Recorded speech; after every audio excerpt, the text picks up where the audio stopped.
안녕하세요. MMI 연구실 석사과정 이성훈이라고 합니다. 오늘 소개드릴 내용은 프레임 레이트 컨버전입니다. 프레임 레이트 컨버전은 프레임 간의 인터폴레이션을 통해서 기존 FPS와는 다른 FPS로 만들어주는 역할을 합니다. 사진 1을 보면 프레임 간의 인터폴레이션을 통해서 사이사이의 이미지를 추정해서 프레임 업 컨버전을 진행하는 것을 확인할 수 있습니다. 이러한 방법을 통해서 FPS를 높여 흐름을 자연스럽게 만들거나 FPS는 유지하면서 프레임 개수를 늘리는 방식으로 슬로우 모션 효과를 만들 수 있습니다. 기존의 블록 매칭 알고리즘을 통해서 진행을 하려고 했으나 복원 성능이나 컴퓨팅 속도의 한계로 요즘에는 딥러닝을 많이 사용을 하고 있습니다. 그래서 저는 슬로우 모션을 딥러닝을 이용해서 만드는 방법에 대해서 조사를 하였습니다. 슬로우 모션은 아래 GIF처럼 왼쪽 비디오를 오른쪽 비디오처럼 느리게 재생이 되는 효과를 띠도록 하는 기술입니다. 그래서 실제로 슬로우 모션을 하기 위해서 240fps 정도의 성능을 갖는 카메라로 촬영을 해야 되지만 일반적으로는 30이나 60fps로 촬영되기 때문에 카메라 성능을 높이기에는 가격이 높아서 이거를 소프트웨어적으로 처리를 하자라고 해서 나온 기술입니다. 그래서 아까도 말씀드렸듯이 블록 매칭 방법에 대해서는 많은 어려움이 있기 때문에 딥러닝을 적용해서 하였고 이 한계를 극복하기 위해서 슈퍼 슬로우모랑 Unsupervised CC라는 논문을 참고하여 오늘 발표하게 되었습니다. 먼저 슈퍼 슬로우모에 대해서 살펴보도록 하겠습니다. 일반적으로 슬로우 모션 타스크에 대해서는 딥러닝이나 일반적인 룰 베이스드 방식에서도 동일하게 두 가지 문제점이 항상 공존합니다. 로컬리 스무스된 영역에서만 잘 작동한다거나 모션 바운더리에서 블러리한 이미지라든지 좀 인위적인 결과가 나온다는 것을 알 수 있었습니다. 이 문제점들을 해결하기 위해서 옵티컬 플로우를 추정하는 네트워크의 로스를 적절히 정의하게 되는데 이것은 다음 장에서 말씀드리도록 하겠습니다. 가운데 있는 이 식은 프레임 IT, 그러니까 프레임과 프레임 사이에 있는 그 이미지를 추정하는 그러한 식인데 저자는 옵티컬 플로우와 비저빌리티 맵에 대해서 적용을 함으로써 조금 더 나은 인터폴레이션을 진행할 수 있다라고 주장을 하고 있습니다. 그리고 Z에 대해서는 그냥 비저빌리티 맵을 노멀라이즈 해주는 텀이라고 생각을 하시면 되겠습니다. 슈퍼 슬로우모 네트워크에 대해서 설명드리도록 하겠습니다. 사진의 오른쪽을 보시면 네트워크가 크게 두 가지로 나누어져 있는 걸 알 수 있습니다. 하나는 플로우 컴퓨테이션에 관련된 네트워크이고 하나는 인터폴레이션에 관련된 네트워크임을 알 수 있습니다.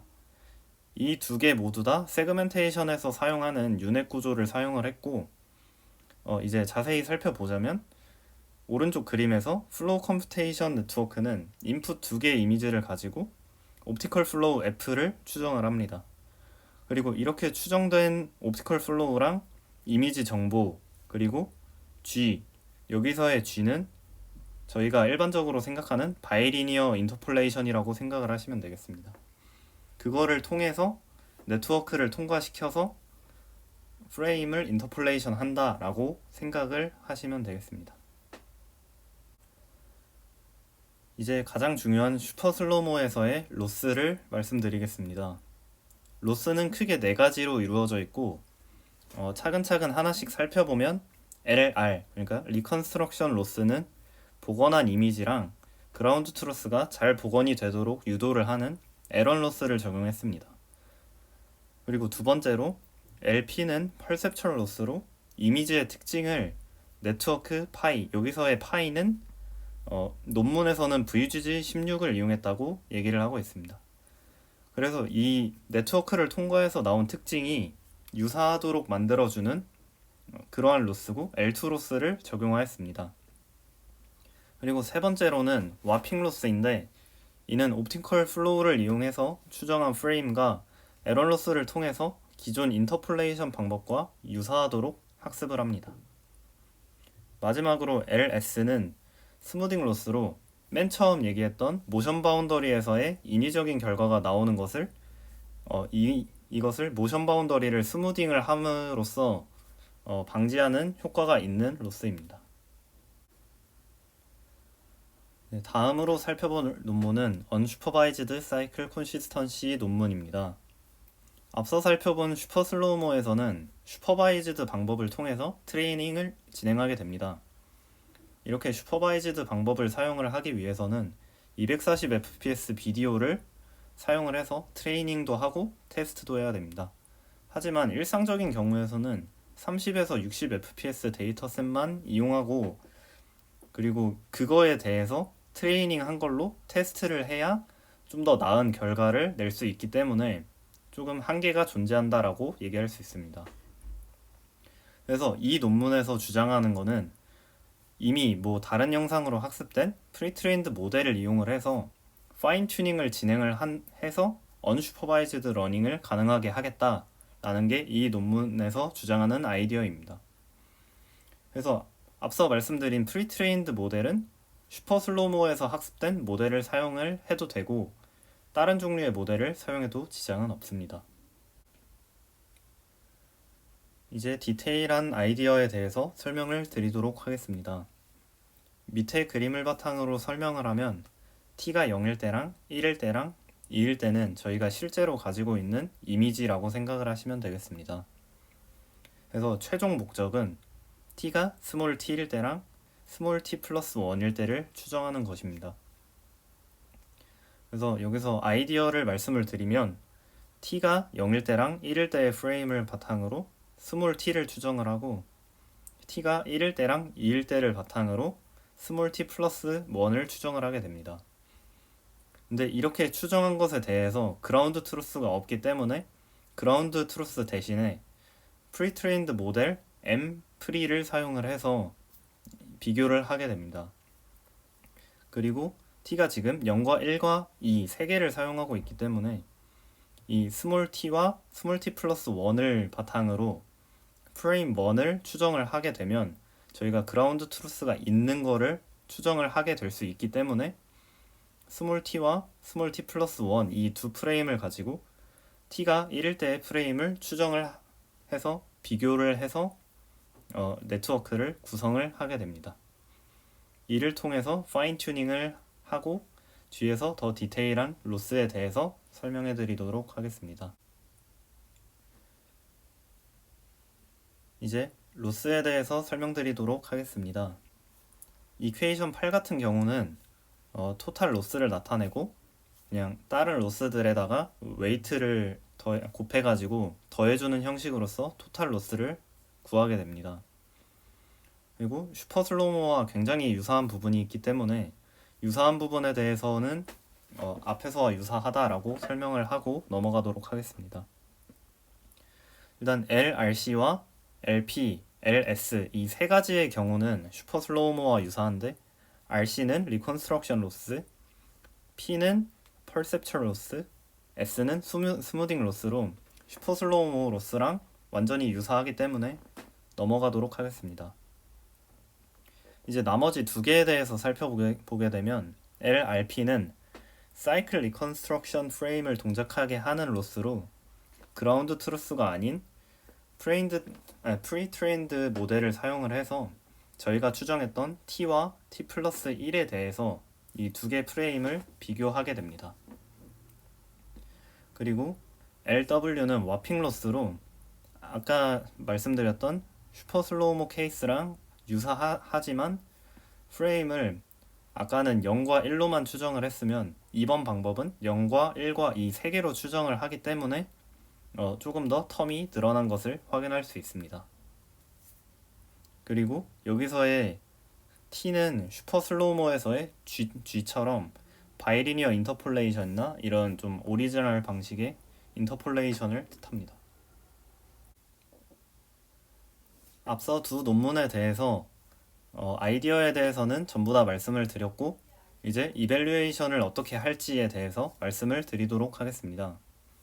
크게 두 가지로 PSNR과 SSIM을 사용해서 진행을 할 텐데 PSNR은 영상이나 동영상에서 손실 압축에 대해서 화질의 손실 정보를 평가할 때 사용하는 메소드입니다.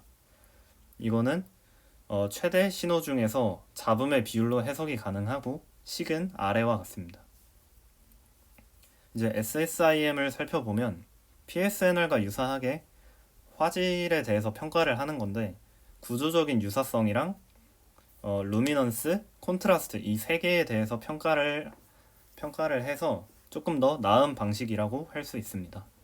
역시 구하는 식에 대해서는 아래와 같습니다. 이제 제가 실험한 환경에 대해서 설명드리도록 하겠습니다. 일단 총 3가지 매트릭에 대해서 비교를 했습니다.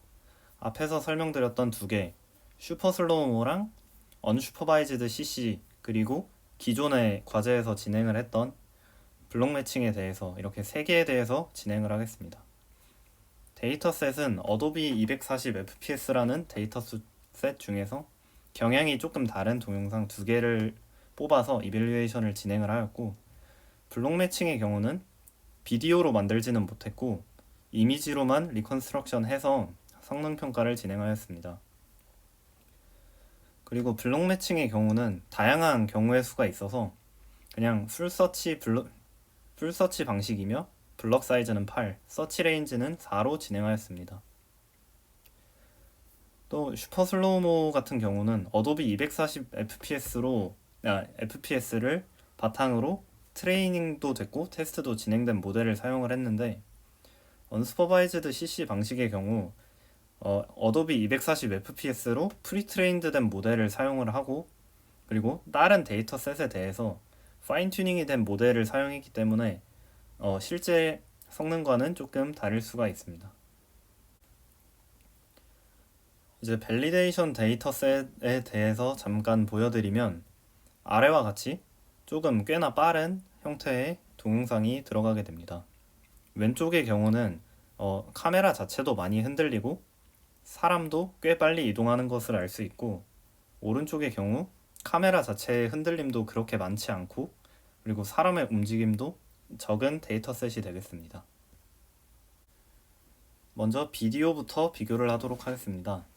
일단 밸리데이션 1셋에 대해서 왼쪽은 슈퍼 슬로우모, 오른쪽은 언스퍼바이즈드 CC이며 왼쪽 같은 경우는 사람을 보게 되면 사람도 복원이 잘 됐고, 그리고 다른 배경에 대해서도 뒤틀림 같은 현상은 보이지 않습니다. 하지만 오른쪽의 경우는 사람만 보더라도 조금 블러리하고 그리고 카메라가 이동할 때 살짝의 뒤틀림 현상이 보이는 것을 확인할 수 있습니다. 이거는 앞에서 말씀드렸던 대로 언스퍼바이즈드 CC는 다른 데이터셋을 타겟으로 했기 때문에 조금 더 안 좋게 나오는 경향이 있습니다. PSNR 역시 왼쪽 슈퍼 슬로우모의 케이스가 더 높은 걸 확인할 수 있습니다. 이제 두 번째 비디오에 대해서 성능 테스트를 해보았는데 실제로 그냥 보기에는 크게 다른 게 없어 보이지만 오른쪽 부분에 안테나나 사람을 보게 되면 살짝씩 뒤틀림 현상이 생기는 걸 확인할 수 있습니다. 이 이유는 앞서와 같고 PSNR 역시 슈퍼 슬로우모가 조금 더 높은 것을 확인할 수 있습니다. 이미지에 대해서 비교하도록 하겠습니다. 이미지에 대한 비교는 블록 매칭 알고리즘이 추가돼서 들어가게 됩니다. 일단 블록 매칭 알고리즘 맨 왼쪽 사진을 보시게 되면 집 같은 곳을 좀 보면 계단 형식의 뭔가 좀 뒤틀림 현상 같은 게 보이는 걸 확인할 수 있습니다. 그리고 슈퍼 슬로우모는 아까 말씀드렸던 대로 굉장히 잘 됐고, 언스퍼바이즈드 CC도 이미지로만 봤을 때는 굉장히 좋아 보입니다. 근데 이거를 PSNR과 SSIM을 비교를 했을 때 BMA는 당연히 PSNR이 떨어지고 SSIM이 최대 100인데 49.85밖에 안 나오는 것을 확인할 수 있습니다. 슈퍼 슬로우모 케이스는 PSNR 33 정도 나오고 SSIM은 93 정도로 굉장히 높은 값을 가지게 되는데, 언스퍼바이즈드 CC의 경우는 PSNR은 33으로 굉장히 높지만 SSIM을 보시게 되면 슈퍼 슬로우모에 크게 미치지 못하는 76.67을 나타내는 것을 확인할 수 있습니다. 이제 두 번째 이미지에 대해서도 분석을 해보도록 하겠습니다. 이 두 번째 이미지에 대해서는 프레임 간의 이동이 아까 첫 번째 비디오보다 적기 때문에 BMA 역시도 꽤나 잘 복원된 것을 확인할 수 있습니다. 그래서 실제로 PSNR과 SSIM을 비교해 보도록 하겠습니다. PSNR은 BMA가 32, 슈퍼 슬로우 모드 32.49, 오히려 언스퍼바이즈드 CC가 37.3으로 굉장히 높은 것을 확인할 수 있습니다. 이거는 뭐 프레임 간의 뭐 변화가 별로 없기 때문에 뭐 크게 중요한 수치는 아니라고 생각이 되지만 SSIM을 보게 되면은 BMA는 69.94로 굉장히 낮게 나오고 슈퍼 슬로우모나 언스퍼바이즈드 CC는 93 이상으로 굉장히 높은 값을 보임을 알 수 있습니다. 최종적으로 BMA와 슈퍼 슬로우모 그리고 언스퍼바이즈드 CC를 살펴봤을 때 룰 베이스드 알고리즘인 BMA보다 딥러닝을 사용한 알고리즘인 슈퍼 슬로우모나 언스퍼바이즈드 CC가 더 높은 성능을 가짐을 정성적으로나 정량적으로 확인할 수 있었습니다. 마지막으로 슈퍼 슬로우 모션 기술은 이제 룰 베이스드 방식을 통해서 한 것보다 딥러닝을 통한 방법이 뭐 많아지기도 했고 성능도 굉장히 좋은 것을 확인할 수 있었습니다. 이제 PC뿐만 아니고 스마트폰에서도 GPU를 많이 사용함에 따라서 유사한 연구가 활발히 진행되고 있고, 그리고 개선점으로는 성능은 이렇게 많이 검증이 되었으나 실질적으로 사용을 할 때 전력적인 측면에서 뭐 굉장히 부담이 있기 때문에 모델의 경량화가 필요할 것 같습니다. 레퍼런스는 아래와 같고 제 발표는 여기까지입니다. 감사합니다.